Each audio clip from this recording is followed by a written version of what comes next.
a massive silverback gorilla, a creature of immense power and quiet dignity, is hurtling across the open grassland. Its muscular legs churn the earth, its entire being focused on a single purpose: to run. But it is not running from danger, it is running with it. Cradled gently but securely in its powerful arms is a tiny, bewildered lion cub, its golden fur a stark contrast against the gorilla's dark, coarse hair. Behind them, the world is ending. A wave of black fury, a herd of African buffalo enraged and stampeding, thunders in their wake. Dust chokes the air. The ground trembles with the beat of 1,000 hooves, and the sound is a deafening roar of pure rage. This is not a scene that should exist. A gorilla and a lion cub are ancient rivals, competitors for the same territory, separated by millions of years of evolution and instinct. Yet here, in this fleeting, unbelievable moment, one was risking its life for the other. The question hangs heavy in the dusty air, more powerful than the stampede itself. Why? Every story of survival begins with a single driving force. For a proud family of lions, on this brutally hot morning, that force was a gnawing, relentless hunger. For 3 days, the sun had beaten down on the low, green grass of the savannah, turning the world into a shimmering haze. For 3 days, their hunts had failed. The pride, a magnificent black-maned male, 3 sleek and powerful lionesses, and a single, precious lion cub, was weakening. The adults' ribs were beginning to show beneath their tawny coats, their movements lacking the explosive energy of a well-fed predator. Their golden eyes, usually sharp and confident, were clouded with the dull ache of desperation. Only the lion cub seemed immune to the growing despair. It tumbled and played in the sparse shade of a scattered bush, chasing its own tail and pouncing on imaginary prey, its boundless energy a poignant reminder of what the pride was fighting for. Its small, happy mews were a stark contrast to the heavy silence of the adults.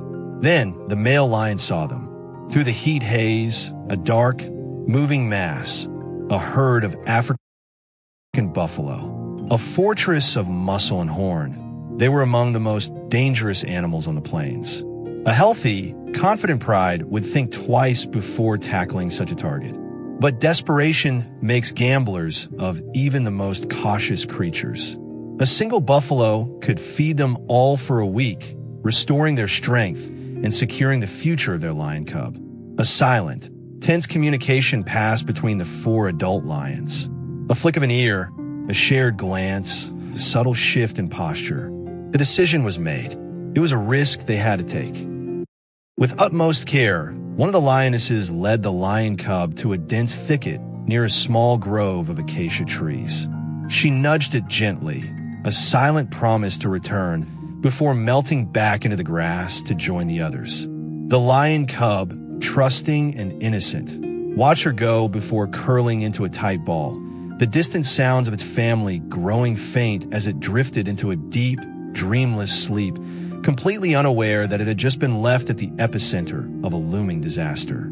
High above the savanna floor, nestled in the V-shape of a sturdy acacia branch, a different kind of king watched the world go by. A solitary silverback gorilla, ruler of his small, leafy domain, had been observing the lions with a detached curiosity. His life was one of quiet routine, foraging for leaves, basking in the sun, and watching the grand theater of the plains unfold beneath him. He was a being of immense intelligence and profound peace, an ancient observer who understood the rhythms of this land. He watched as the 4 lions began their stalk, their bodies low to the ground, a masterclass in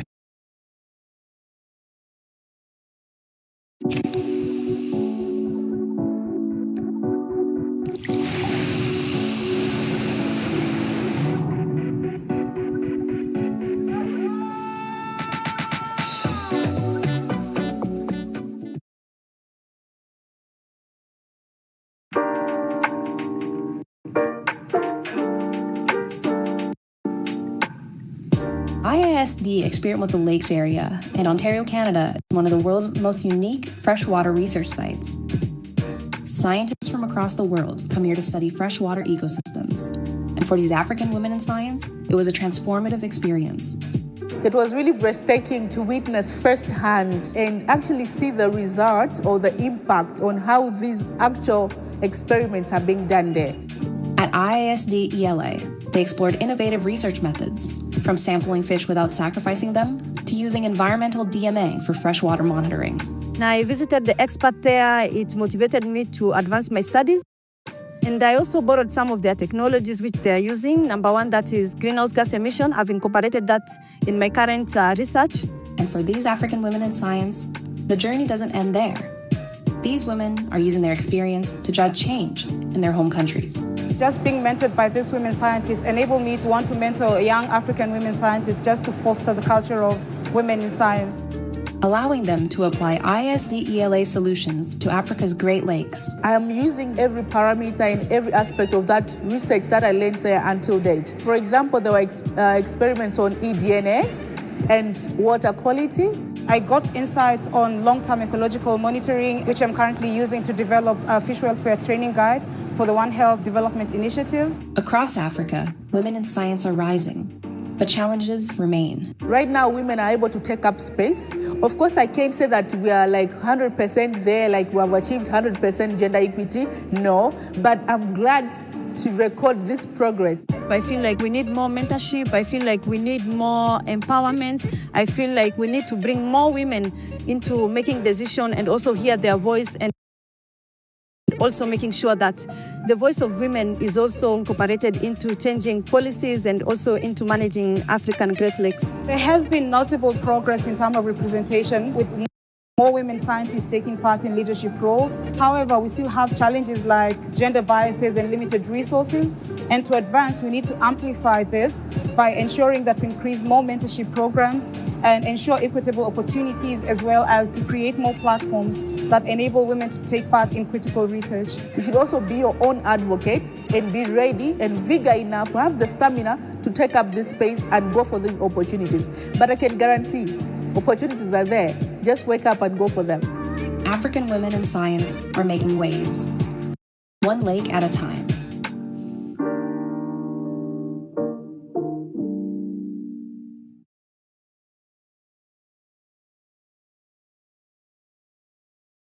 Masterclass in patient predation. He watched as they launched their attack, and he watched as it went catastrophically wrong. Instead of isolating a weaker member, the lion's desperate charge seemed only to ignite the collective fury of the herd.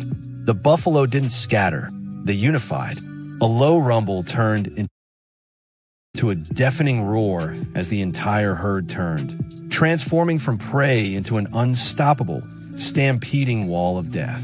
The four lions, overwhelmed and terrified, broke off the attack, scattering in different directions to save their own lives. From his high vantage point, the gorilla saw it all with perfect, terrifying clarity. He saw the lions flee. He saw the herd's mindless, vengeful charge. And then, his intelligent eyes followed their trajectory, and a cold dread washed over him. The stampede was thundering directly towards the quiet, unassuming bush where the sleeping lion cub lay hidden. Time seemed to slow down. The gorilla could see the oblivious innocence of the small, curled form and the apocalyptic fury of the approaching herd. In that split second, something shifted within him. He was no longer a detached observer. He was a participant, with a speed that defied his massive size. He scrambled down the trunk of the acacia tree. His feet hit the ground, and he didn't run away from the danger. He ran directly into its path. The ground shook beneath his powerful strides. He reached the thicket, gently but swiftly scooped the startled lion cub into his arms, and turned. Now he was running for 2 lives, the thunder of the herd just seconds behind him, an impossible hero in a story no one would have ever believed. The thunder of hooves eventually faded, replaced by a tense, ringing silence that felt just as heavy. The dust began to settle back onto the savannah. High up in the branches of the same acacia tree, An impossible scene was taking place. The gorilla sat, breathing heavily, his powerful chest rising and falling. Held securely against it was the lion cub. The tiny predator was no longer struggling. Perhaps it sensed the steady, protective heartbeat beneath its cheek, or maybe it was simply exhausted by terror. It lay still, confused but seemingly unharmed, wrapped in the embrace of its species' ancient rival. It was a fragile, silent truce, a moment of quiet suspended between two different worlds.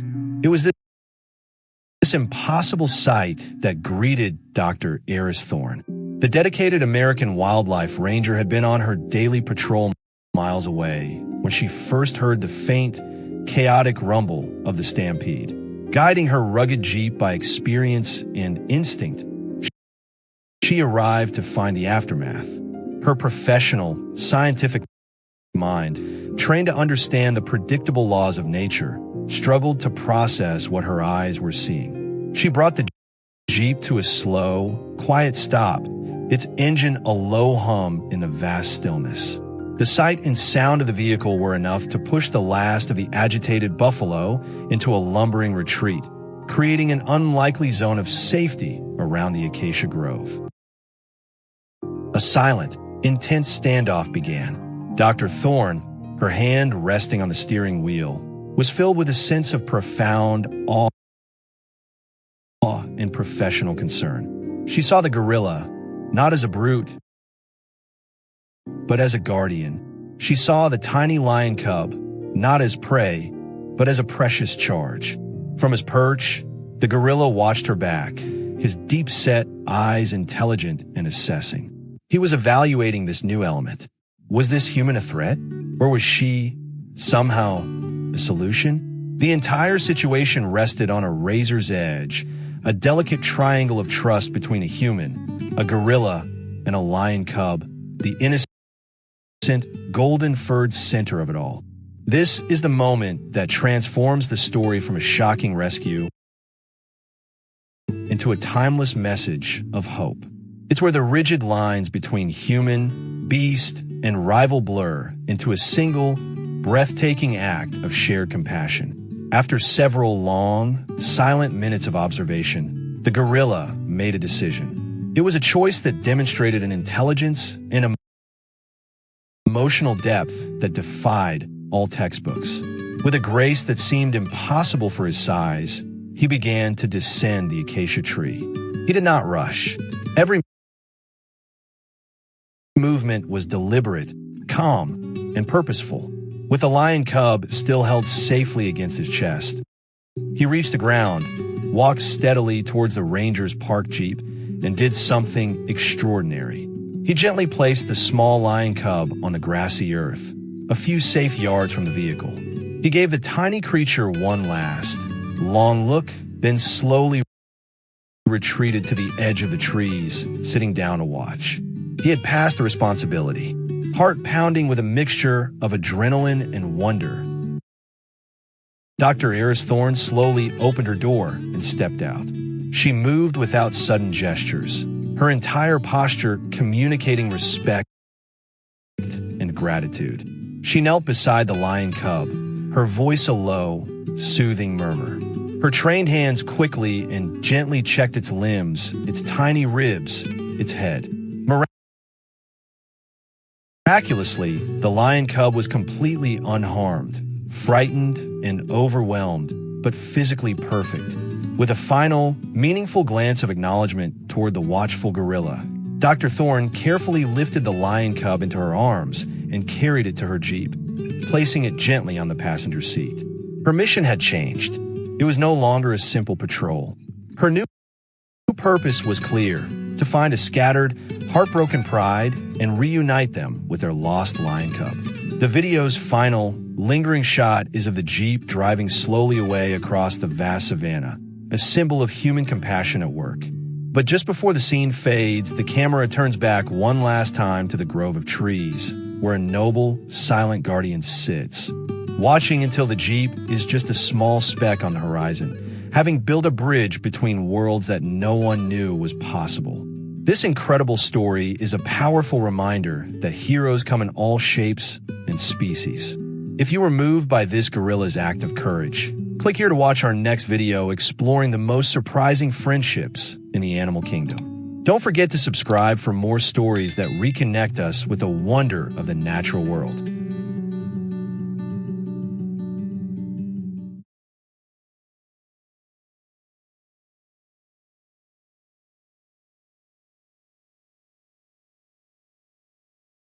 In the heart of the Serengeti National Park in Tanzania, the morning sun began to rise, casting a golden glow over the mist-covered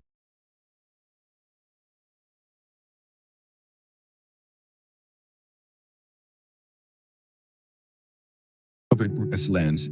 It was the kind of scene that looked like it had been painted, peaceful, magical, and full of life. Moving through scattered trees and vibrant green bushes, a young wildlife ranger named Tabo set out on his daily patrol. This wasn't just a job for Tabo, it was his calling. Ever since he was a child, he dreamed of protecting wildlife. And now here he was, living that dream right in the heart of one of Africa's most iconic landscapes. Serengeti National Park had become his home, and the wild creatures within it his family. Every morning before heading out, Tabo checked his rugged off-road vehicle like clockwork. He made sure there was enough drinking water, essential supplies, and a full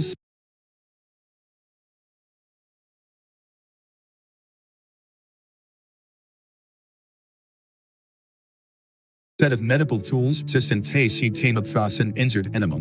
He didn't just drive. He observed. Every paw print in the dirt, every bird call in the trees, and even the subtle shifts in the wind, they were all clues to the hidden stories unfolding in the wild. But on this particular morning, as the early light filtered through the bushes, something felt different. The air was still, too still. Then he saw it. A small, dark red stain in the dry grass. Blood. His stomach tightened. Something was wrong. He stopped his vehicle, stepped out quietly, and began following the thick trail of blood droplets weaving through the underbrush. His senses were on high alert. What had happened? Was an animal nearby, suffering and alone? Just a few paces later, his heart dropped. There, lying silently in the grass, was a magnificent male lion. Its golden coat, usually so regal, was matted with dried blood. Even worse, cruel strands of barbed wire had become wrapped tightly around its powerful shoulders and back. The sharp metal had cut deep, leaving open, raw wounds. Tabo's breath caught. This was serious. Carefully, he approached the lion, staying low and calm. He reached for his med kit and kept his voice soft, not out of fear, but out of respect. The lion growled weakly and lifted its head, eyes clouded with pain, then let it fall again. It was fleeing. The animal was exhausted, but not defeated. Kneeling beside him, Tabo pulled out a pair of pliers. His hands were steady, but his forehead glistened with sweat. With each snip of the metal, he whispered quietly, trying to soothe the wounded beast. Time seemed to slow as the sound of clinking wire mixed with the lion's strained breathing. Finally, after what felt like forever, the last piece of barbed wire dropped to the ground. But Tabo didn't stop them. He quickly disinfected the deep cuts and wrapped temporary bandages around the lion's wounds to keep infection at bay. The animal was still shaking, its breath ragged and heavy, but there was a shift in its eyes, a kind of understanding. Relief. Maybe even trust. In a quiet voice, Tabo gave the lion a name, Asani, which means brave in the local language. It felt right. Then, stepping back slowly, he gave Asani space. The lion blinked a few times, then with great effort pushed himself up. He staggered a few steps before stopping and turning his gaze back to Tabo. The look was intense, not threatening, just thoughtful. as if he was memorizing the face of the man who had freed him. Then, under the soft, golden light of the Serengeti morning, Asani disappeared into the tall grass. All that remained was the twisted wire, spots of blood, and the echo of something extraordinary. That moment stayed with Tabo deeply. It reaffirmed why he did what he did. Every patrol, every early morning, every cut and bruise. It was all worth it if he could make a difference. Weeks passed. The rhythm of pure life returned. Tourists came and went. The animals carried on. And Tabo, as always, continued his daily rounds across the sweeping plains. Then one afternoon, under a sky so blue it looked painted, he spotted a familiar silhouette in the distance. A lion, half hidden in the grass, watching. It was Asani. His injuries had started to heal, but he kept his distance, never getting too close. His eyes followed Tabo, calmly, steadily. There was no aggression, no fear, just recognition. From that day forward, something remarkable happened. Tabo was never alone.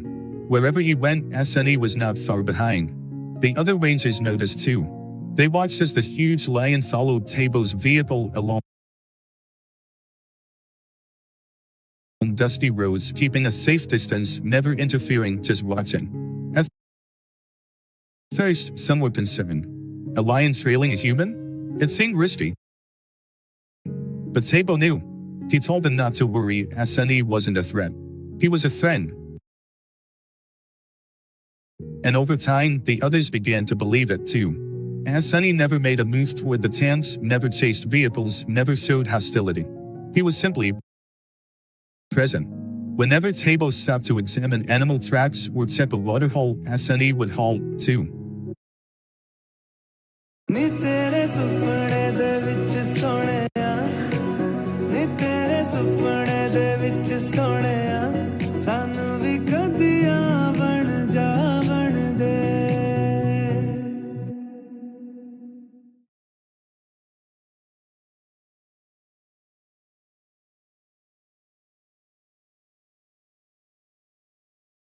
He'd wait, patient, silent, until Tabo got back in his truck.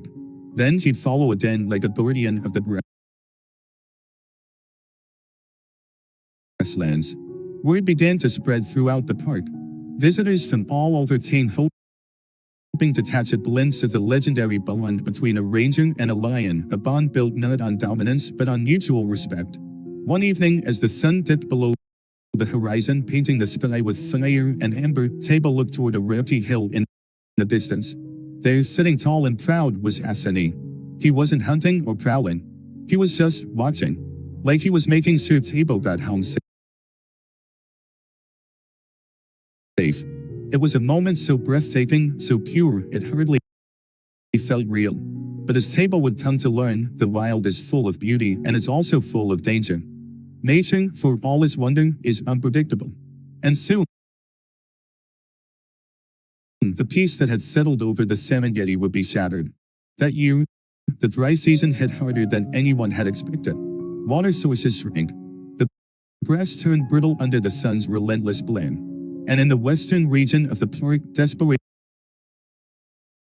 began to spread among the wildlife, especially the elephants. A large herd, normally calm and majestic, had grown restless and aggressive. They tore through trees, knocked over park infrastructure, and became dangerously unpredictable. These weren't typical elephant behaviors. The lack of water and food had driven them into a state of panic and frustration. The park officials had no choice. They issued an emergency evacuation for tourists camping near the area. Tabo, as always, stepped up. His job now wasn't just to protect the animals, but to make sure the visitors got out safely. He moved quickly, guiding group after group to safety, his eyes always scanning the horizon. But in the chaos, he became separated from his team. Alone now, Tabo found himself stranded on a small rise in the terrain, surrounded only by dry reeds, cracked soil, and the remains of fallen branches. He knew this area. There was nowhere to hide. Nowhere to run. Then the ground began to rumble. A low thunderous vibration rolled through the earth. He turned and saw them. The herd of elephants was heading straight toward him. They weren't just passing through. They were agitated. Their calls were sharp, echoing like trumpets through the open plains. Dust swirled around them as their massive bodies moved like a wave of raw power. Tebo's heart pounded. There was no time to find, no time to run. He was exposed. Just as panic was about to take over, a roar split through the air. Not an elephant's trumpet, a lion's roar. It rang out across the landscape like thunder, primal and commanding. Tebo knew that sound. It was Asani. Surging forward from the sunlight like a flash of gold, Asani appeared out of nowhere, a blur of muscle, fur, and fury. He didn't hesitate. He threw himself between Tebo and the incoming herd, baring his teeth and letting out another roar, louder and more forceful than before. The elephants, startled, pulled back slightly, their eyes now fixed on the unexpected challenger standing in their path. The largest of the herd stepped forward, trumpeting in defiance. But Asani didn't budge. He stood tall, his powerful frame braced, ready. Every movement was deliberate, a calculated dance to keep their attention on him and away from the men behind him. Tebo couldn't believe what he was seeing. This lion, the same lion he had once freed from barbed wire, was now risking his life to protect him. Seizing the opportunity, Tebo dashed toward a higher ridge behind him, putting as much distance as he could between himself and the elephant's path. Once he was safe, he turned to look back. And there was Asani.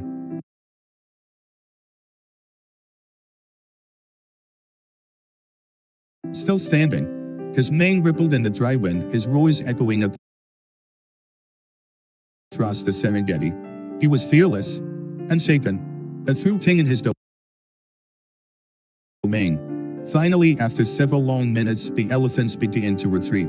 They backed away slowly, their aggression fading. Maybe they were tired. Maybe they realized this fight wasn't worth it. But whatever the reason, they left.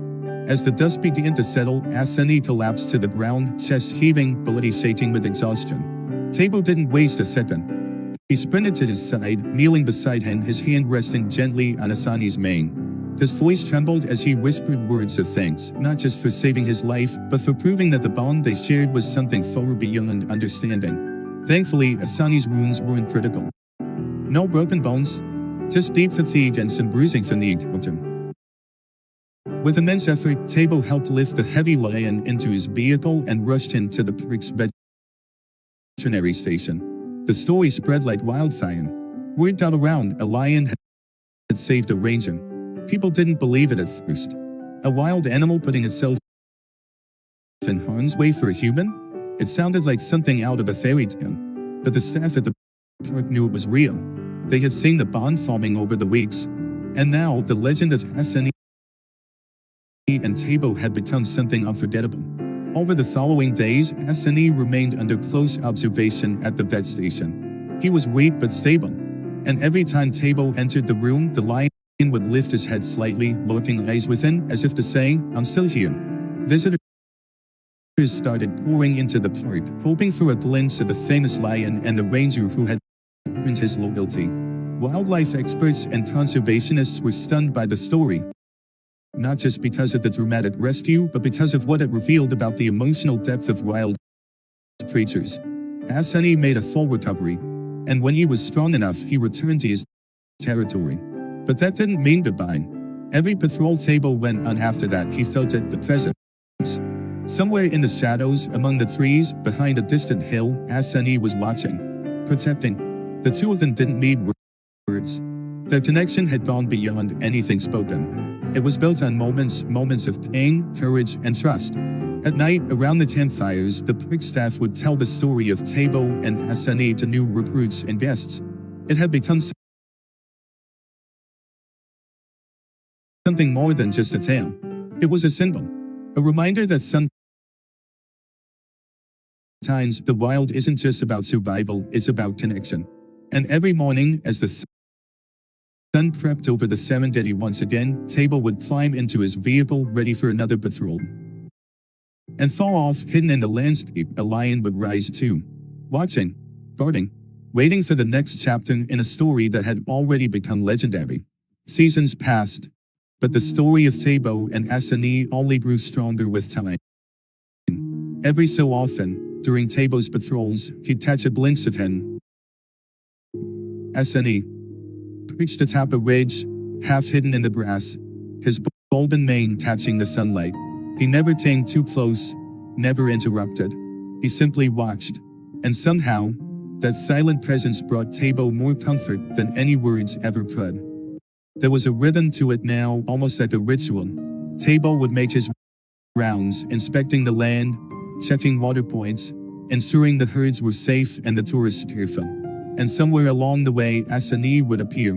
Never in the same place, never at the same time, but always then. And every time their eyes met across the distance, Tabo felt something deep inside. Gratitude, reverence, connection. The scars on Asani's shoulders, once raw and angry, had healed into tough, silver streaks, faint but visible. And those scars told a story of pain, survival, and trust. To Tabo, they were not marks of suffering, but symbols of resilience. He remembered that first day clearly, the barbed wire, the blood, the fear. But more than anything, he remembered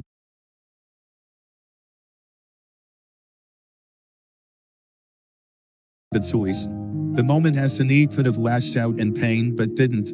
The moment a wild creature decided to trust him. And now, all this time later, that trust had grown into something far more powerful. One evening, as the sun dipped behind the horizon, painting the sky in streaks of orange and purple, Tabo sat beside a small fire at the edge of him. The park was quiet, the distant sounds of hyenas and owls blending into the night. Across from him, a group of young rangers listened intently as he spoke, not just about patrol strategies or animal behavior, but about what it meant to truly protect the wild. He didn't use Asani's name often. It wasn't for show. It wasn't a trophy story. It was sacred. But that night, he shared it again. Not the version in tourist blogs or news stories. The real one. The quiet details. The fear he felt when he first saw the lion. The shaking in his hands as he cut through the barbed wire. The uncertainty. The hope. And then he told them about the day the lion returned the favor. About the roar that had cut through the chaos. The standoff with the elephants. The unspoken vow between them. The younger rangers were silent for a long time after he finished. Then one of them finally spoke. How did you know he wouldn't hurt you? That first day, Tabo smiled. I didn't. He paused, poking at the fire with a stick. I just knew he needed help. That's all. And when something needs help, you don't always get to wait for guarantees. Sometimes you just have to trust that doing the right thing is enough. The fire crackled in response. Somewhere in the darkness, a lion roared. Not near, not far, just present. The next morning, Tabo rose before dawn as always. The sky was still gray, the stars faint. He packed his gear, checked his vehicle, and set out onto the empty plains. Mist hung low over the grasslands, giving the world a dreamlike haze. Birds stirred in the trees, antelopes bounded in the distance, and somewhere, beyond the hills, life moved on. As he drove, he thought again of the bond he'd forged with Asani, not just as a ranger and a wild animal, but as two lives that had, somehow, crossed at just the right moment. There had been no plan, no expectation, just a willingness to act, a willingness to connect. Around midday, he reached a familiar ridge, one he had passed many times before. And then, as if summoned by the thought alone, was Asani, sitting tall on his usual rope. He looked majestic, powerful, and calm. His body, now fully healed, looked even stronger than before. But it wasn't just his appearance. It was his gaze, steady, Knowing, deep, Tabo stopped the vehicle and stepped out slowly, standing still in the open. The wind tugged gently at his shirt. Dust swirled around his boots. He raised his hand, not as a signal, but as a simple acknowledgement. Asani blinked slowly. Then, almost imperceptibly, he dipped his head, just once, before turning and walking off into the tall grass, disappearing like a ghost into the vastness of the Serengeti. Tabo stood there for a long time afterward, not waiting, just being. It struck him then how rare this all was. In a world filled with noise and chaos, he had found something pure. A connection that defied logic, expectation, and even biology. It wasn't taming. It wasn't training. It was trust, built moment by moment, breath by breath, over time. And maybe that was the lesson the Serengeti had been trying to teach him all along. That nature is not something to conquer or control, but something to respect, to listen to protect, not because it benefits us, but because it deserves to exist on its own terms. In the following months, tourists continued to come, hoping to catch sight of the legendary lion. Some were lucky. Others only heard the story retold by the rangers at the evening campfires. But all of them left with a sense of wonder. Because at its heart, the story wasn't just about a rescue or even survival. It was about the space between species, the bridge built not through dominance but through compassion. And that story would live on, told in ranger schools, shared in documentaries, whispered across the plains where Tabo still patrolled. Even as time moved on and seasons changed, one thing remained certain. Wherever Tabo went, Asani was never found. Watching from the shadows, a silent guardian of the man who once reached out in kindness. Their tale of courage, trust, and unspoken friendship was proof that sometimes the wild gives back in ways no one expects. And it would be told again and again for generations to come. If this story moved you, inspired you, or simply made you believe in the magic of the natural world, don't forget to like, share, and subscribe to the channel. We've got many more incredible stories just like this one. Thanks for watching, and we'll see you in the next video.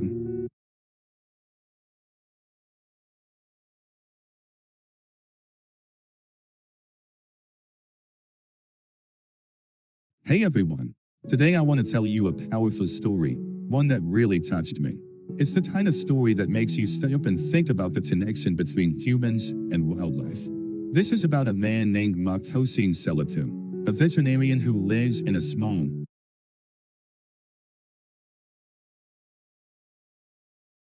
quiet town right next to Kruger National Park in South Africa. Now, Makosi isn't your average vet. He's someone who's devoted his whole life to protecting and caring for wild animals. He's out there every day, doing what many people wouldn't dare, treating injured wildlife in one of the most biodiverse and unpredictable places on Earth. Every single morning, Makosi hops into his old but reliable pickup truck and drives more than 30 kilometers through dusty, red dirt roads to get to the medical center inside Kruger. The roads are quiet, peaceful even, lined with tire tracks from local cars and tourist jeeps.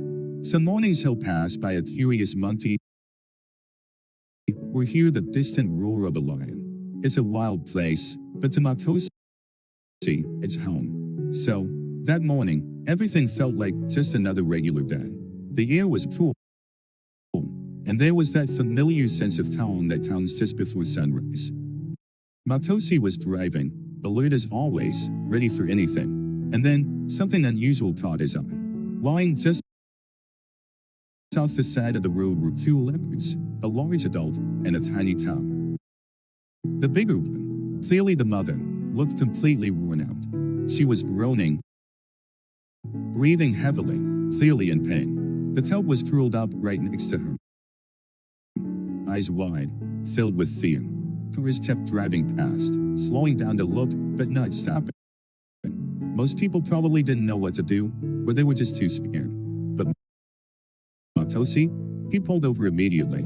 His heart was pounding, not out of fear, but from that deep instinct that told him, if I don't act now, she won't make it. He stepped out of the car calmly, grabbing his gear without hesitation. As he got closer, the full picture came into view. The mother leopard was tangled in barbed wire, and not just a little. It was wrapped around her body, digging into her flesh. Blood was everywhere.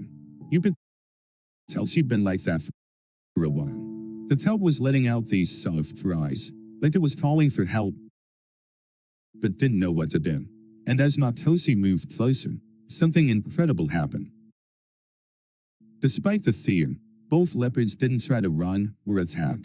It was as if they sensed his calm energy, that he wasn't there to hurt them. You see, Matosi had dealt with wild leopards before. He knew how to read their body language, how to walk slowly, keep eye contact soft, and speak in a gentle tone. He began talking quietly, saying soothing words not to command, but to comfort. The way he moved, the way he spoke, it created a bubble of calm in an otherwise terrifying moment. He paused a few meters away, placed his hand gently on his chest, a silent sign of peace. The mother leopard growled softly, warning him, but didn't move. And the cub? It stopped crying and just stared at him, like it didn't know whether to be afraid or hopeful. Matosi turned and went back to the car to grab what he needed. He pulled out his special clippers, first aid kit, bandages, gloves, antiseptic, and even a small stash of fresh meat, something he always kept on hand for emergencies like this. Step by step, he approached the injured leopard. He bent down carefully, inspecting where the barbed wire had dug in. It was wrapped tight around her torso, her leg, even her belly.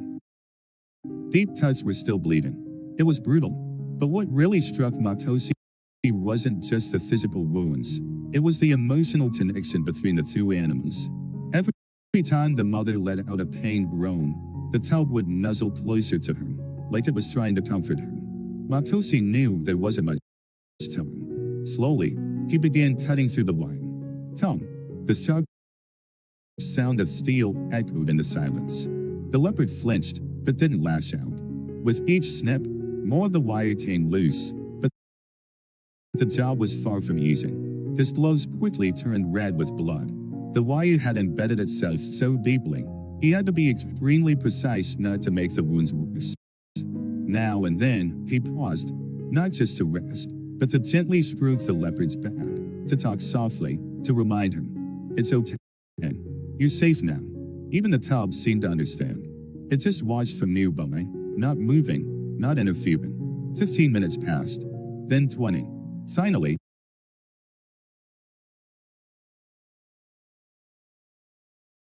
he managed to cut the last strand of barbed wire. Her body was covered in open, raw wounds, but the worst was over. Matosi didn't stop to breathe. He grabbed the antiseptic solution and began cleaning each injury, one by one. The leopard winced. Of course, it stung, but she stayed still. Maybe she realized that pain from healing was better than the pain she had been living in.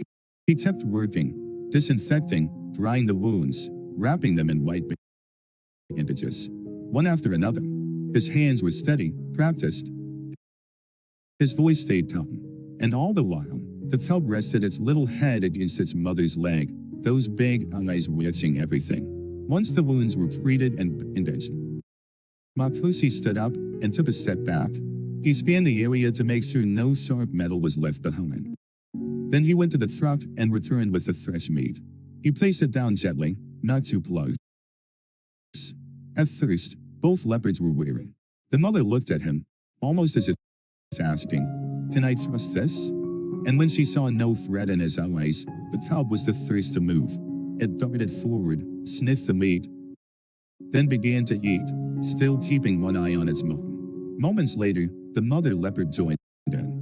Matosi stood nearby, watching quietly. Seeing the two of them eat, alive, safe, and together. It filled him with a deep sense of peace. The pain and stress from the past hour faded away, replaced with pure relief. When they were done, the mother leopard slowly licked her lips and turned to look at Matosi.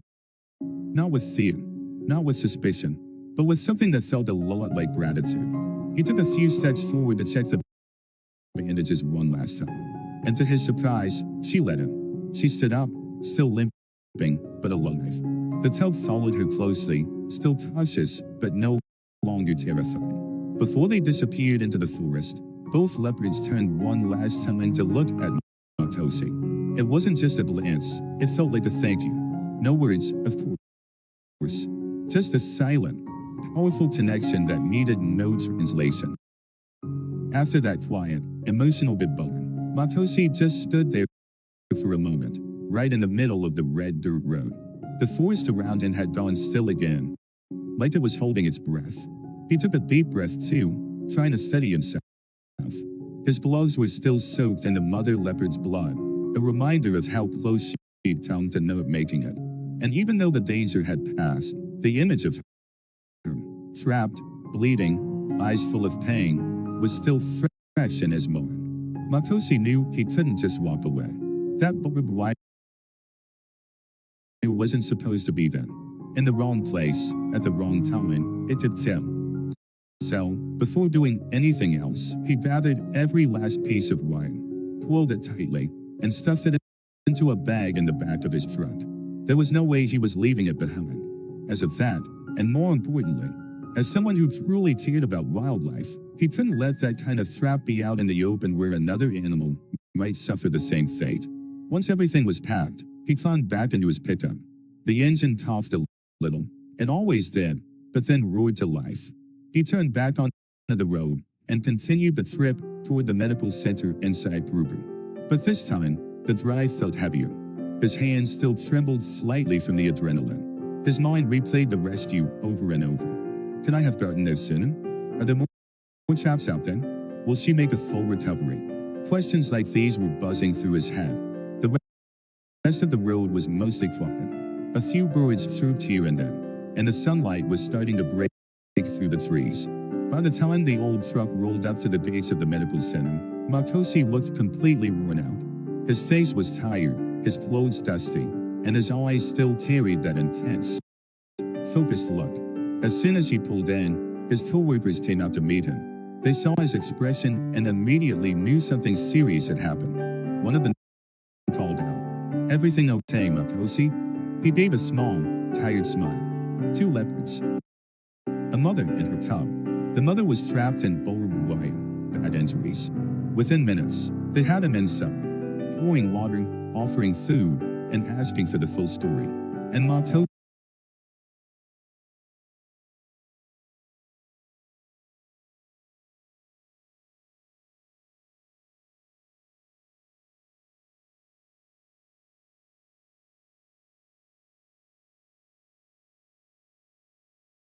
told them everything.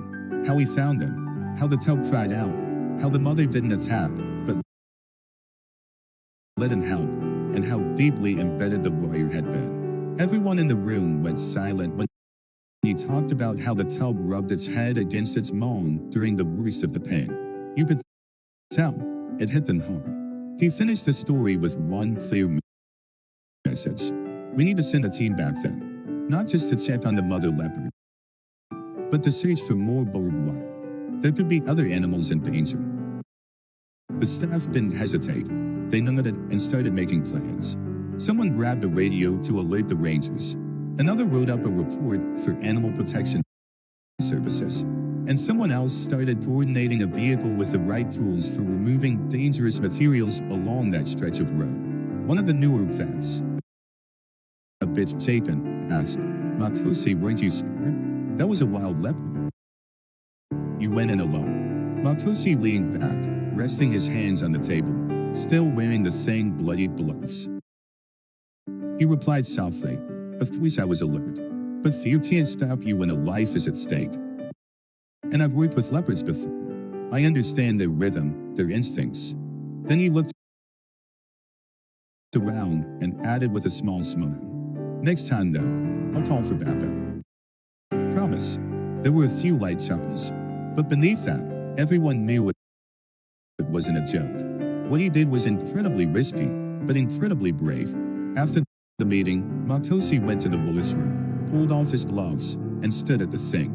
He turned on the water and started scrubbing away the dried blood. As the red swirled on the drain, his mind drifted back to that look the mother leopard gave him. That moment when their eyes met, right before she limped into the forest with her tongue. That wasn't just instinct.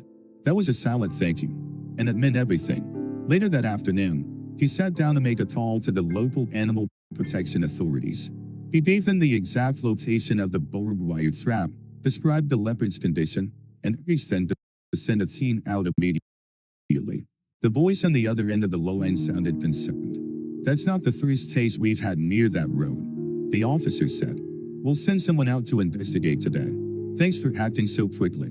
Makosi hung up and let out a long breath. A weight lifted, but he wasn't done. He returned to his gear station, checked through his supplies, disinfected his tools, and repacked his emergency kit. The day had already been exhausting, but in a place like Kruger, the next emergency could happen at any time. And through the phone, Makosi didn't rest. His shift was just beginning. Throughout the day, other staff members kept asking about the town, what it looked like, how it reacted, whether it was okay. The story had made its way around the center like wildfire.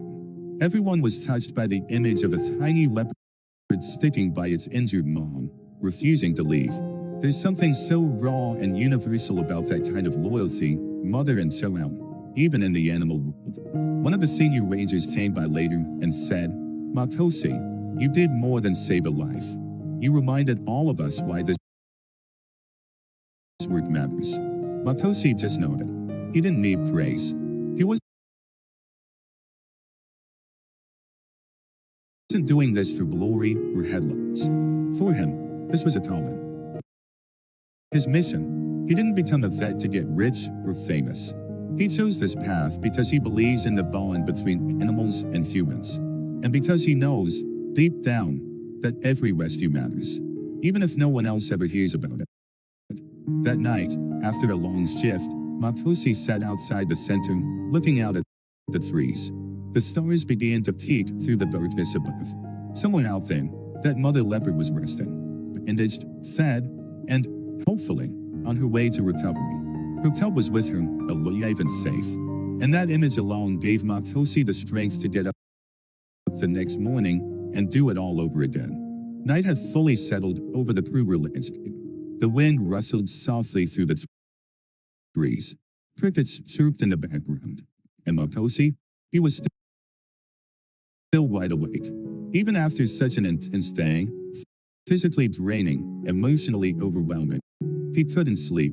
He kept seeing the scene in his mind. The mother leopard's body wrapped in barbed wire, her eyes filled with pain, the cub's little head pressed close, trying to comfort him. And then that final glance, so full of something unspoken. Sometimes the toughest part of being a vet out here wasn't the danger, or the long hours, or even the heartbreaking injuries. It was that quiet weight you carried after every rescue. The responsibility, the urgency, the knowledge that, tomorrow, there might be another animal in trouble. Another life on the line. Makosi took a slow breath and leaned back in his chair, listening to the sounds of the wild in the distance. In a place like Kruger, nature doesn't stop, not for 1 minute. Predators hunt, mothers protect, the strong survive, the injured only sometimes. That's why people like and have to be there. Early the next morning, Makosi was already back at it. Before most of the staff had even finished their breakfast, he had checked on the medical supplies, updated the logbook, and made sure the mobile rescue kit was fully stocked. Just in case. A few colleagues approached him in the hallway. Hey, have you heard anything about the leopard yet? One of them asked. Makosi shook his head. Not yet, but if she was strong enough to walk away, she might have a real chance.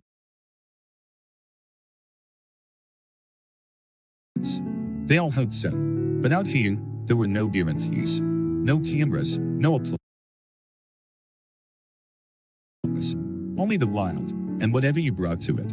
Around noon, someone from the wildlife response team called in. Makosi, We found traces of blood and footprints in the area where you said. No sign of the leopard yet, but we're monitoring. Also, we found more barbed wire not far from them. Looks like it might have come from an old fence. Matosi's jaw clenched slightly. Tear it all down. Every strand. Already on it, they replied. Thanks for flagging it. He hung up and stood in silence for a second. One more danger, cleared. One more small step toward making this environment safer for the animals who called it home. Later that afternoon, he gave a short talk to a group of new rangers and wildlife interns. They had just joined the crew routine and were still learning the ropes.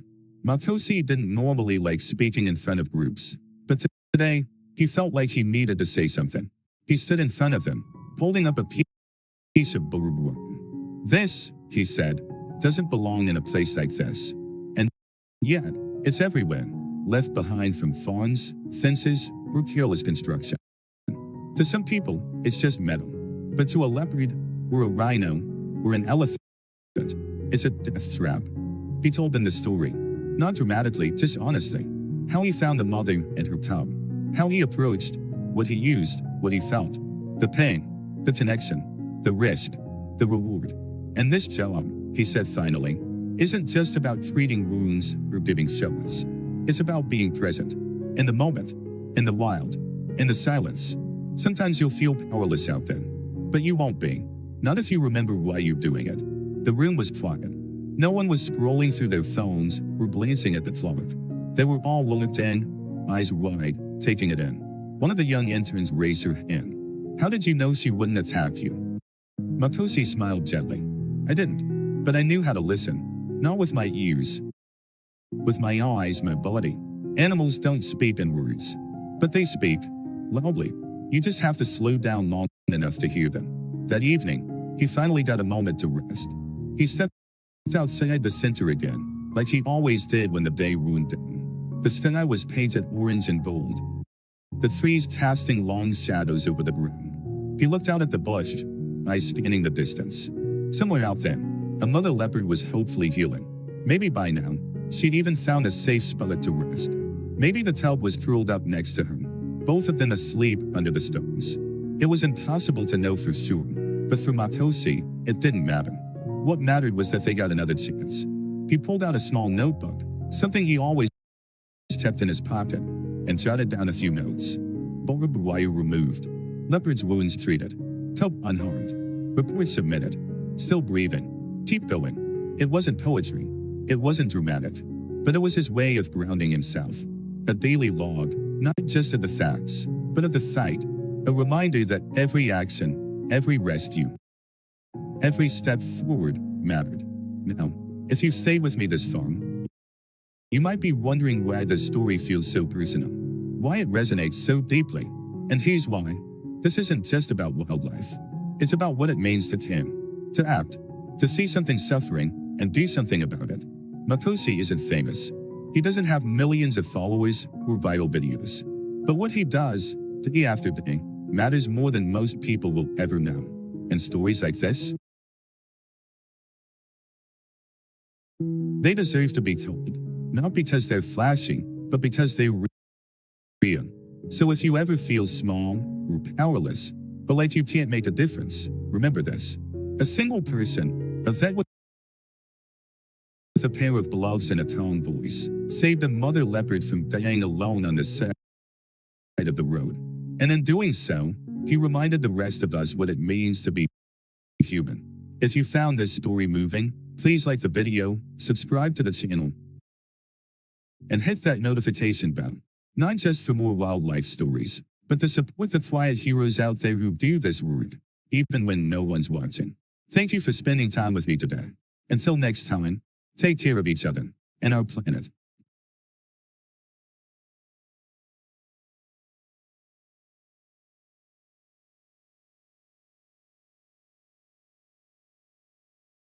Samuel Blamini has spent years behind the wheel of a garbage truck. Every day, he makes the same long trip from a nearby town to a landfill tucked away near the edge of a forest in South Africa's Eastern Cape province. It's a tough, repetitive job, but he's used to it. That morning, The heat was already stifling by the time he arrived. As usual, he parked his truck and got ready to unload. But just as he stepped down, something caught his attention. A faint, eerie noise coming from the trash pan. It didn't sound like anything he'd heard before.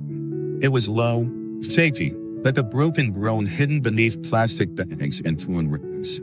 Squinting toward the sound, Samuel spotted a frail figure moving slowly through the garbage. At first, he assumed it was a stray animal, maybe a dog, or even a hyena. He cautiously took a few steps closer. Then the creature turned. Samuel froze. It wasn't a dog. It wasn't a hyena. It was a lion. Its fur was filthy and matted with dirt, its body painfully thin, ribs poking out under the groin. Its eyes were dull and hollow, and it had a tattered plastic bag hanging from its mouth. Samuel's first instinct was fear. His heart pounded in his chest, and he stepped back automatically. But the lion didn't move. It didn't growl or try to run. It simply stared at him. It looked more desperate than dangerous. Then it slowly lowered its head and collapsed beside the trash. Too weak to continue, Samuel realized what he was seeing. This lion wasn't a threat. It was starving, dying.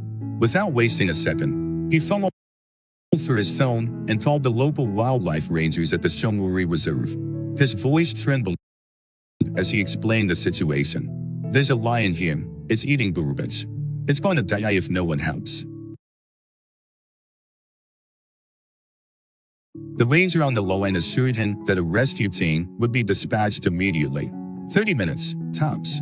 Samuel waited in the brutal sun, eyes locked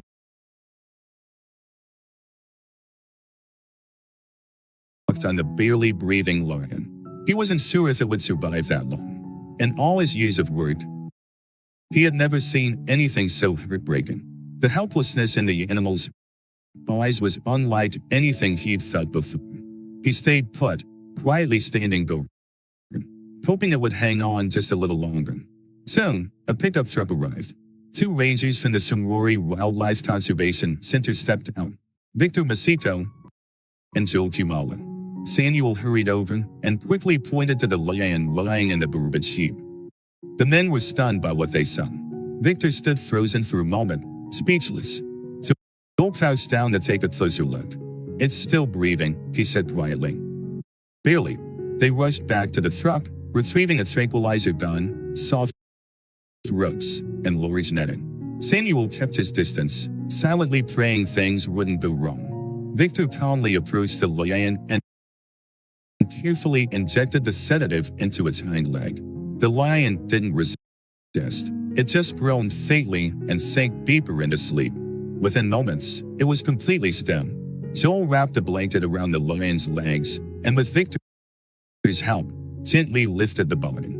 Together, they placed the sleeping lion on Samuel's garbage truck to move it safely to the ranger vehicle. Without wasting another moment, the rescue car sped off toward the veterinary unit at SHA'BAAN Reserve.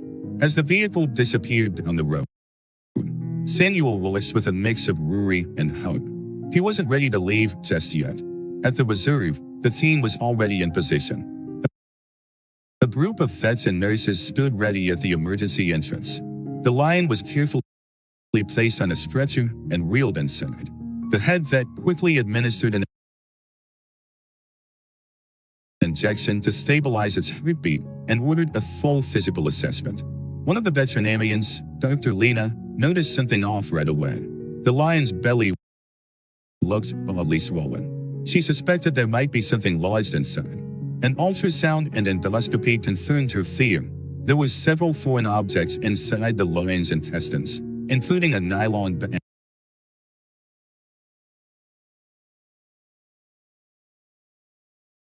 and something hard. They had no choice. The lion was rushed into surgery. Inside the operating room, Dr. Lena and her team worked meticulously.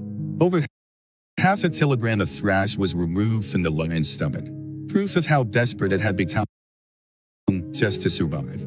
Outside the room, Victor and Joel paced in silence, eyes glued to the door. After more than 2 hours, the chief vet emerged with a sigh of relief. The lion had made it. They decided to name him SHA'BAAN. a Tusao word that means hope. Dr. Lena reported her notes. The initial condition was critical, but with Ting, this lion has a real chance to recover. Taobao was hooked up to 4 drips and antibiotics and moved to an isolation cage to be closely monitored. Victor sent a picture of Taobao to the reserve's data center to log the rescue and monitor progress. Meanwhile, Samuel received word that the lion had made it through surgery. It was a small but meaningful victory. The real recovery was only just beginning. The following day, Dr. Lena tended to Taobao's wounds, gently cleaning his scratches and giving him a vitamin injection to boost his strength. He was still extremely weak, but he could open his eyes and respond to the sound of footsteps and the scent of food. The fight for survival had started all over again, but this time, Taobao wasn't alone. Taobao was moved to a clean enclosure lined with dry straw. A fresh bowl of water was placed nearby, along with some carefully steamed meat. On the first day, he barely moved, shifting only slightly from the pain. But there was no fear in his eyes anymore. Veterinarians checked his vital signs regularly. On the second day, Taobao lifted his head and took a few sips of water before falling asleep again. The wounds on his back began to stab, and technicians applied antibiotics to help him heal. By the third day, Taobao managed to chew on a few soft pieces of meat that Lena had placed near his nose. Victor visited and softly called his name, Taobao. The lion turned his head slightly and blinked, just once, but it meant everything. Joel captured the moment Taobao stood for the first time, wobbly but standing. It was the beginning of something extraordinary. By the end of the first week, Taobao had started to show small but clear signs of progress. His body remained thin, but he was slowly regaining weight. Tiny patches of fur began growing back across his back and shoulders. Though his movements were still slow and careful, his alertness had improved noticeably. Every day, Victor, Joel, and the veterinary team reported each day to him. Every step, every sip of water, every change in his appetite. These weren't just medical updates. There were signs of a lion coming back to life. On the 10th day, a familiar face returned, Samuel. He walked quietly up to Taobao's enclosure, stopping just behind the safety barrier. When Taobao looked up and made eye contact with him, something shifted. His eyes no longer looked dull and empty. They were clear now. Aware, present. Samuel's heart swelled. He hadn't just stumbled upon a dying animal. He had witnessed a miracle in progress. Dr. Lena, standing nearby, smiled as she watched the moment unfold. His instincts are coming back, she said. That's a very good sign. Taobao was no longer the ghostly creature that had appeared at the landfill. He was changing, day by day, rebuilding strength, reclaiming his dignity. And even though he still had a long road ahead, the lion that had once scavenged through garbage was slowly becoming something else, a fighter. Over the next few weeks, Taobao's recovery accelerated. His coat grew fuller, his steps steadier. The staff at the Shimori Reserve made sure he had everything he needed. Each meal was measured, steamed, and cut into manageable pieces to protect his sensitive digestive system. Each dose of medicine was timed. The enclosure was cleaned daily and monitored around the clock. Joel started spending more time with Taobao, observing him closely. Sometimes he would bring a ball of wine or a feather toy to gauge his reaction. One afternoon, Taobao batted the toy once, then twice, then pounced weakly. Joel grinned. That was play. Real, instinctual play. Victor kept a log of Taobao's behavioral changes. He's not just surviving anymore, he wrote. He's beginning to live. By the 4th week, Taobao had transformed. His ribs were still slightly visible, but his body was filling out. His gait, once unsteady, was strong and purposeful. He would respond when his name was called. He growled softly at unfamiliar sounds, sniffed cautiously at new scents, and rolled in the straw after his meals. Tiny behaviors that showed the lion was starting to feel safe again. The team decided it was time for a full medical checkup. It had been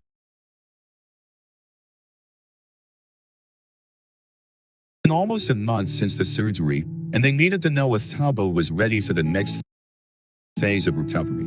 They ran blood tests, checked his heart rate, tested muscle strength, and conducted a second endoscopy to see how his digestive tract had healed. The results surprised everyone. Thabo wasn't just doing well, he was thriving. Everything came back clean. His blood work was normal. His heart and lungs were strong. His muscles, though still developing, showed remarkable improvement. The medical team, conservation staff, and rangers gathered to discuss the next step. After some deliberation, they agreed to move Thabo to a semi-wild enclosure, a huge, protected space that would allow him to start living like a lion again, while still being monitored. The enclosure covered nearly 3 hectares of natural bushland, filled with wild grasses, thick shrubs, and shaded trees. There were no cages, just high protective fencing and motion-sensitive cameras. On the morning of the move, the team loaded Thabo into a custom-built transport cage and placed it into the rescue vehicle. Samuel arrived early, wanting to witness the next chapter. As the truck drove off, he followed in his own car, a few paces behind. It was a quiet, emotional ride. When they reached the enclosure, the cage was placed gently on the ground in the center of the field. Victor gave the signal, and the cage door opened. Thabo didn't rush out. He took his time. He stepped out cautiously, nose twitching, eyes scanning the open space. The sunlight hit his fur, now thicker and glossier than ever. He blinked up at the blue sky, the breeze rustling his mane for the first time in months. Then, slowly, he took his first steps on grass. Not garbage, not concrete, but real earth. Everyone watching held their breath. It was a moment that would be etched into memory forever. Thabo moved further into the enclosure, pausing under the shade of a tall acacia tree. He lay down and rolled once, as if claiming the space as his own. It was quiet, peaceful. It felt like the beginning of something new. Now, visitors at the Shamwari Reserve can see Thabo from a distance. Through a thick panel of reinforced safety glass at the education center, guests can watch the lion as he roams freely in his new home. A guide tells his story during scheduled tours: the desperate lion at the landfill, the call that saves him, the surgery, the recovery, and now, this, the lion reborn. Next to the viewing area is an information board with Thabo's original photo, taken on the day Samuel found him. That image shows a skeletal creature with sunken eyes and tattered fur. Below it is a recent photo. Thabo, standing tall under the sun, his coat golden, his gaze fierce and alive. Children press their hands against the glass, watching in awe. School groups come here to learn about wildlife conservation, and Thabo has become more than just a lion. He's a symbol, a real, breathing example of what survival and care can do. Samuel has visited multiple times since Thabo was moved to the semi-wild enclosure. On his most recent visit, he brought along his grandchildren. Instead of dumping trash, he now tells the story of the day he found a lion in the burbage. Victor and Joel were then, too, standing proudly next to the plaque that reads, "Thabo, the lion who returned." Thabo lay in the shade, head resting on his paws, watching the people beyond the glass. When he saw the 3 men who saved him, he let out a low, contented rumble. That sound wasn't a cry of pain. It was peace, recognition, gratitude. What happened to Thabo wasn't just a rescue. It became a powerful message. His story spread quickly, first through word of mouth, then across social media. Wildlife conservation groups began using Thabo's transformation as a case study, showing how even the most desperate creatures can recover if given the chance. In schools, his story was added to environmental education programs.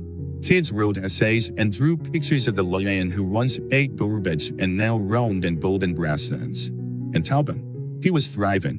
3 months after the day Samuel first saw him in the landfill, Thabo had become a healthy, fully grown male lion. His coat was thick and shining, his posture proud. His roar, when it came, echoed across the reserve.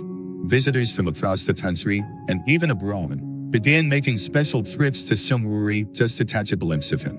They wanted to see the lion who had once clawed through trash bags to survive and now stood as a living symbol of resilience.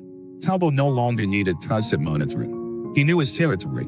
He explored it daily, walking long distances, rolling in the dust, stretching out under the trees. He still remembered the people who helped him. Whenever Victor, Joel, or Samuel visited, he showed recognition, sometimes by standing near the fence, other times just sitting and watching quietly, like an old friend listening without words. Samuel had since retired from his job as a garbage truck driver, but he says it's Talbot who gave him a new purpose. "I thought I was just a man doing my job," Samuel once told a group of students at the reserve. "I didn't expect to be part of something bigger. But that lion, he reminded me that even the smallest action can save a life." He's now a frequent speaker at local conservation events, often standing alongside Victor and Joel. Together, the three men, one a former truck driver, the other two trained rangers, share their piece of Talbot's journey. They talk about how teamwork, quick thinking, and compassion turn a moment of crisis into a lasting legacy. At Shumwari's Visitor Center, a short documentary plays on loop. It features the first blurry cell phone footage Samuel took of Talbot lying in the garbage, followed by scenes of the rescue, the surgery, the recovery, and the lion's new life in the reserve. The soundtrack is soft but hopeful, and the final frame shows Talbot standing in profile beneath a glowing sunset, mane blowing gently in the wind. A section of the visitor center is now called Talbot's Garden. It includes photos, x-rays, and surgery notes. Kids can trace Talbot's path on a wall-sized map, showing where he was found, where he was treated, and where he now roams. There's also a message board filled with handwritten notes from visitors. "Thank you for saving Talbot. He is so beautiful now. Hope is alive." Some tourists write letters to Samuel, thanking him for not walking away that day. Dr. Lena still checks in on Talbot from time to time, though he doesn't need medical care anymore. She smiles when she watches him from afar. "He's a reminder that healing is possible," she says. "Not just for animals, but for all of us." As for Joel and Victor, they continue their work at Shumwuri, rescuing and rehabilitating wildlife in distress. But Talbot holds a special place in their hearts. Joel carries a small photo of the lion in his wallet, taken the day Talbot first stood up again after surgery. Victor says Talbot taught him patience and trust. He wasn't just broken physically, Victor explains. He had to believe in people again. That takes time, but he got them. And Talbot, he spends his days roaming the semi-wild enclosure, basking in the sun, resting beneath trees, occasionally startling birds that fly too close.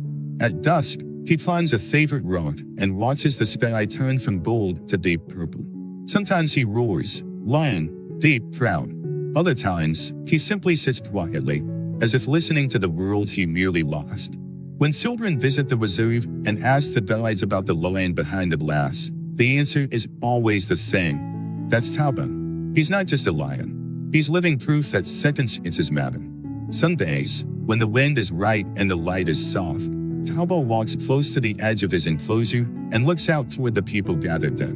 It's as if he knows they're watching, as if he knows his story changed something, as if he knows he was saved, not just for survival, but to show us all what hope looks like. So what do you think about Talbot's journey? Let us know in the comments below. If this story moved you, share it with someone who believes in second chances, and remind them that even in the darkest places, something beautiful can rise again.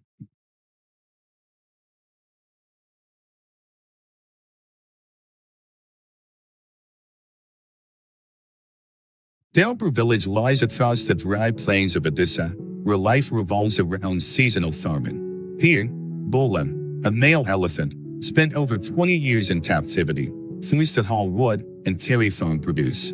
Since he was young, the herd was taken from him, and metal chains bound around all four legs kept him tethered day and night. It wasn't cruelty in the intentional sense, it was ignorance. People treated him like a machine. Under that blazing sun, Bola was left in the yard without shelter or clean water. One of his hind legs had been chained so long that the flesh turned ulcerated, raw and festering, reeking with infection. Every time the rain came, dirty water seeped into that wound, sending waves of agony through his body. Surrounding skin became swollen and shining. Strings of yellow pus dripped onto the dirt. Villagers rinsed it with salt water and wrapped it in frayed rope. Bola couldn't walk. He stood, breath heavy, eyes dull with exhaustion. At night, the air carried a low, haunting growl, like the laments of a trapped soul. Once, a child saw Bola shedding tears as he was dragged in the scorching heat. The elephant's huge body wasted away, ribs poking out, ears torn from endless mosquito bites. 2 decades passed, and nobody seemed to grasp the depth of his suffering. Despite his strength, Bola teetered on the edge of collapse. Then one day, a young wildlife SOS volunteer heard about the chained elephant in Dharapur. He alerted the central office, where Chief Ranger Arjun Mana managed several rescue missions. Bola's face stirred Arjun deeply. The images haunted his sleepless nights. The team devised a plan. They would travel to the village, secretly document Bola's condition, and gather proof. Under the cover of an agricultural survey, they photographed each injury, filmed the ulcering and the chains. It became clear Bola faced a severe abscess that could spiral into sepsis, a likely death sentence if left untreated. Arjun filed a petition in local court to seize Bola and remove him from the abusive environment. Authorities hesitated, fearful of upsetting villagers. But conservation organizations persisted. Weeks passed. Legal firms, meetings, negotiations. Still no final verdict. Then in April, Bola's condition spiraled. His wound worsened dramatically. Rangers sent urgent letters, including photos of Bola trembling in a puddle of pus at his feet. Local press published the images online. Public outrage surged. Finally, officials signed the order to confiscate Bola and hand him to Wildlife SOS for care. Holding the rescue document felt like breathing life into someone forgotten. The team prepped carefully, medicine, a secure transport truck, fresh fruit. As they drove toward Dharapur, silence descended, as though everyone sensed what was unfolding. Arjun stepped out first, roared in hand. His face thin but compassionate. Onlookers gathered. Some protested, some watched silently. In a backyard, chained and swollen, Bola waited. His breath trembled, but his gaze was steady and resolute. Then someone drew a knife and cut the first link. The chain let out a faint creak. An odor of rot filled the air. Yet they didn't waver. Bola leaned forward as chains fell away, but he didn't fall. It was as if he had been waiting all his life for this moment. Villagers wept. Children called Bola. The oldest man whispered, "He should have been freed 20 years ago." Grown-ups bowed their heads. Bola was helped into a specialized transport vehicle. His legs wrapped in fresh cloth, clean, disinfected. Before the door closed, Bola turned back, eyes heavy yet forgiving. Then the truck rumbled out, dust swirling in sunlight behind it. The only sounds, the faint tap of his hose against the truck's side, and the engine pulling away. Inside, Arjun sat beside Bola, his hand resting on the elephant's trunk, simply a promise. From now on, you won't be alone. Bola's healing journey began. At the Wildlife SOS Elephant Rescue Center, Bola was placed in a dedicated care unit, with medical staff on duty 24/7. The abscess on his right leg was deep, purple, and oozing. Under anesthesia, a vet made an incision. Thick yellow pus gushed out, a fishy, suffocating smell filling the air. They inserted a drainage tube, cleaned the site thoroughly with antiseptics, and dressed it with high-quality antibacterial gauze. Bola stayed calm, breathing steadily, even as pain receded. It was as if he sensed relief. Over the next days, the team meticulously cared for him, changing bandages daily, applying cold compresses, administering antibiotics. Every 3 hours, staff reported his temperature, heart rate, and checked moisture around the wound. His meals were generous: fresh fruits, corn, papaya, ripe bananas, clean palm leaves. The caretakers took shifts. Arjun even slept nearby in a shed. On day 4, Bola shifted that injured leg without flinching. A week later, he stood and took a few hesitant steps, eventually drinking water from his trough. A few hearts burst with emotion. Tears flowed as hope ballooned. In under a month, Bola's wound began to heal, scar tissue forming. He gained over 60 kilograms. Sounds changed, softer trumpets, happier calls. For the first time, he twitched his ears at his name. One morning, he gently tugged Arjun's Arjun's hand with his front, as if to say, "I've missed you." There was no mistaking him anymore. Bola, once broken, was reborn, body and spirit.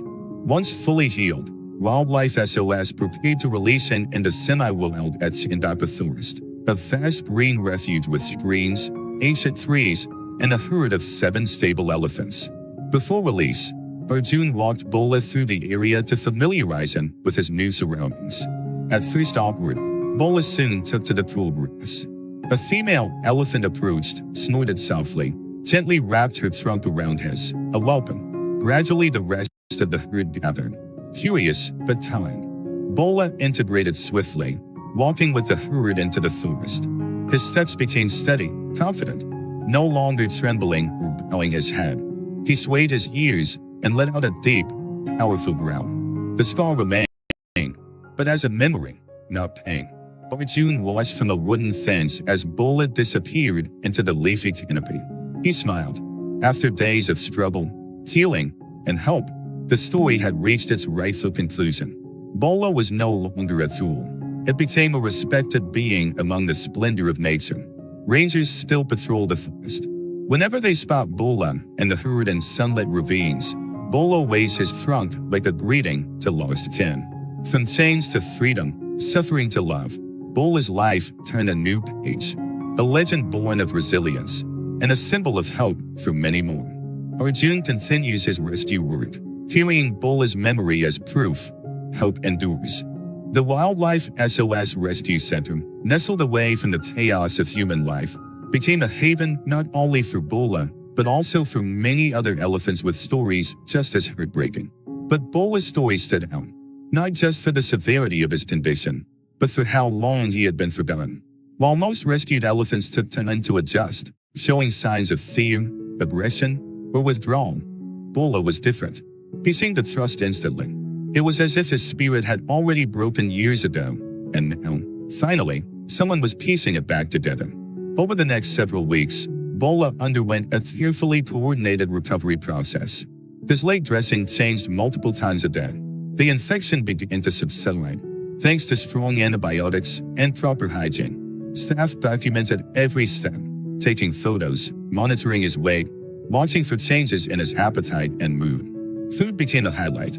Bola had been fed scraps before, but now he enjoyed overflowing baskets of fruit, vegetables, and sugarcane. Each meal was a celebration of life, nourishing not just his body, but the idea that he mattered. His eyes, once dull and heavy, now had a flicker of curiosity. He explored the barn with cautious steps, sniffed his caretakers, and even learned to respond to gentle commands. Arjun remained by his side, checking in every day. Though managing several other cases, he made it a point to talk to Bola safely, sit with him through the night, or simply place a hand on his front, a silent show of loyalty. The bond between them grew quickly. Bola had never known such affection. He began recognizing Arjun's voice and would turn his head to listen when called. By the second month, Bola's progress was visible. His fate had improved.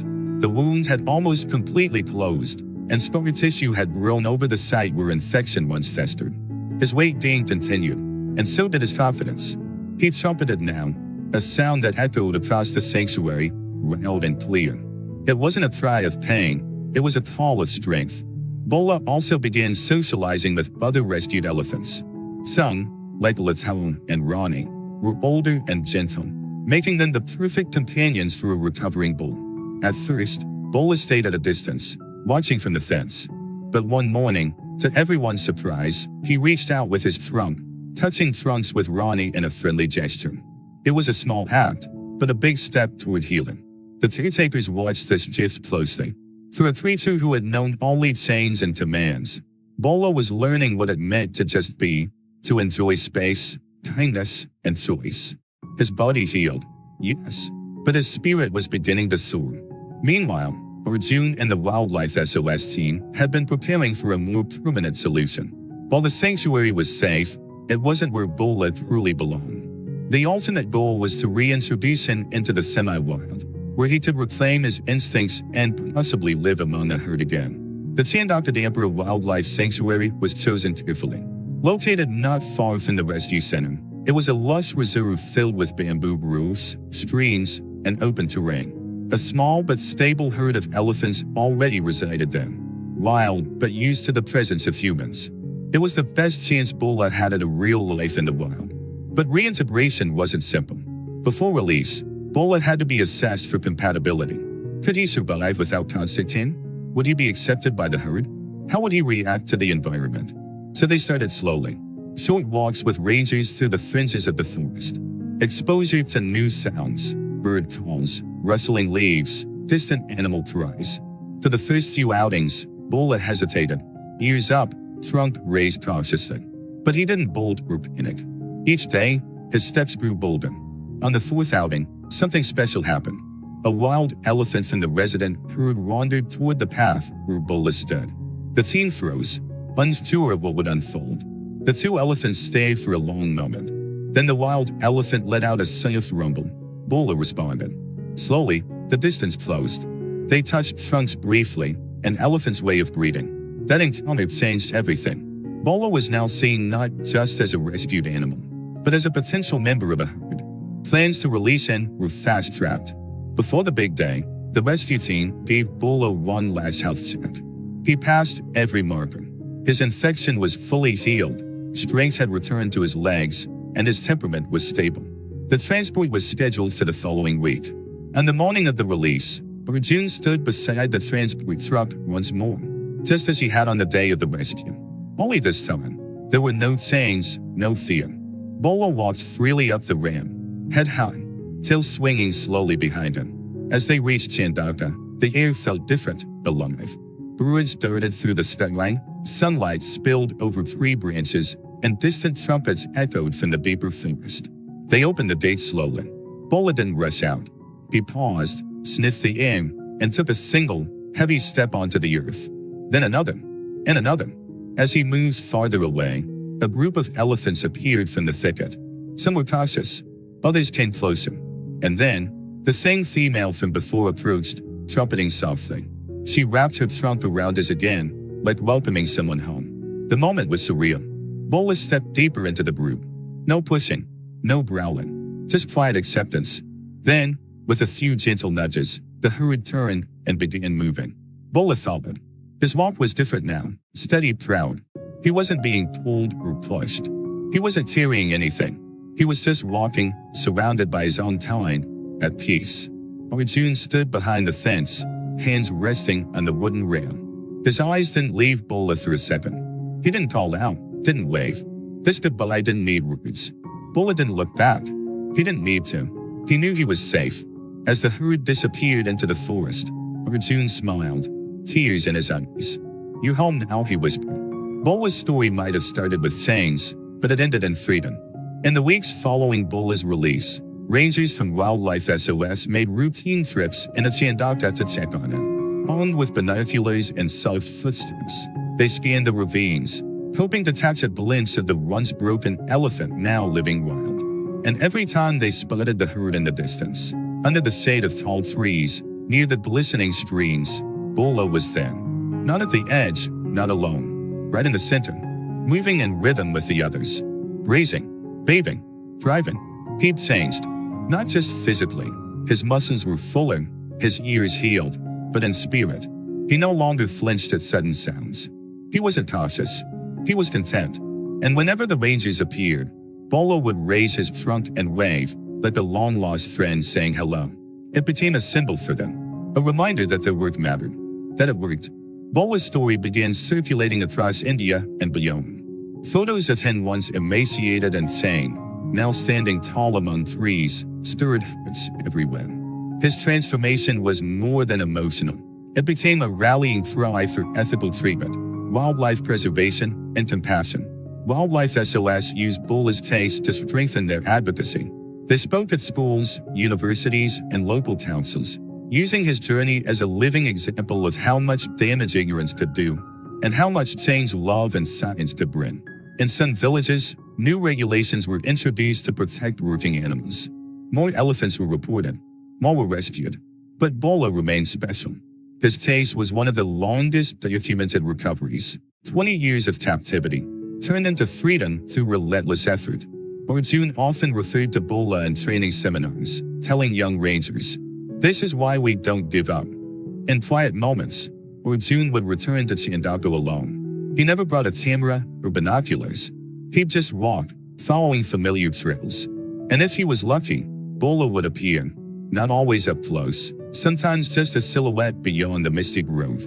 But even from afar, Arjun could tell it was him. That walk, that swagger, unmistakable.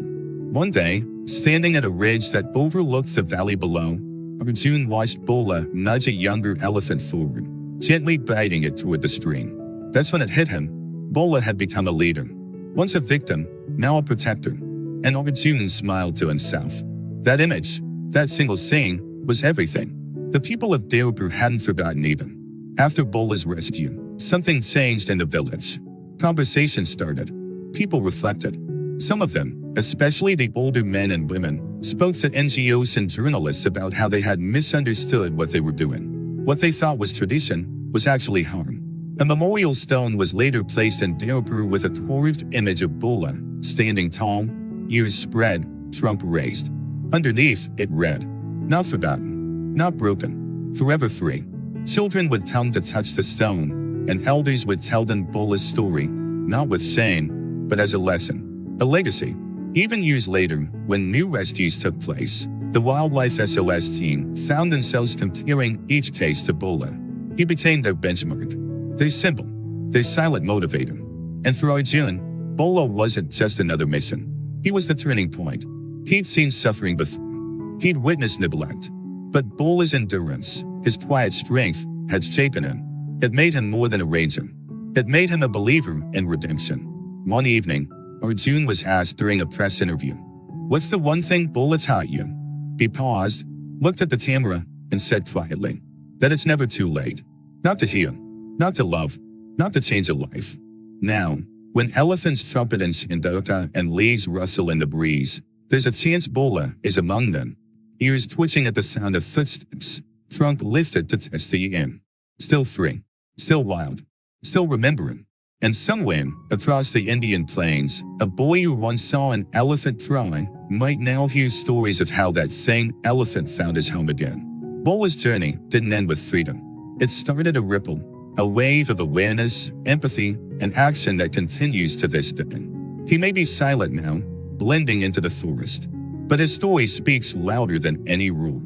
And so, the tale of Bola, a forgotten elephant who endured 2 decades of silent suffering, who stood alone in a pool of his own pain, and who walked back into the forest with pride, becomes not just a rescue story.